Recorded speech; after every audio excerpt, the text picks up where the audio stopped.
Saudara, Pengadilan Militer Jakarta menggelar sidang perdana kasus pembunuhan Imam Mashkur, warga Biren, Aceh. Dalam agenda pembacaan dakwaan, auditor militer membeberkan sejumlah fakta dan kronologis kasus tersebut.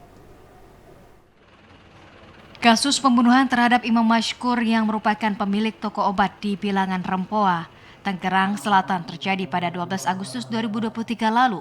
Pada Senin 30 Oktober kemarin, Pengadilan Militer 208 Jakarta menggelar sidang perdana kasus pembunuhan Imam Mashkur, warga Biren, Aceh tersebut. Sidang perdana kasus tersebut melibatkan 3 terdakwa yang merupakan anggota TNI aktif. 3 prajurit TNI yang membunuh imam tersebut adalah Praka Rizwandi Manik dari Satuan Pas Pampres, Praka Heri Sandi dari Direktorat Topografi Angkatan Darat, dan Praka Jasmowir dari Kodam Iskandar Muda Aceh.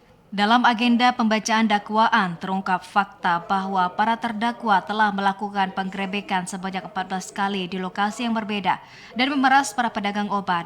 Salah satu auditor militer atau Otmil 2 atau penuntut umum, Letkol Cik Uje Supena mengatakan, kegiatan yang mereka lakukan sudah dijalankan sejak April 2022 hingga 12 Agustus 2023.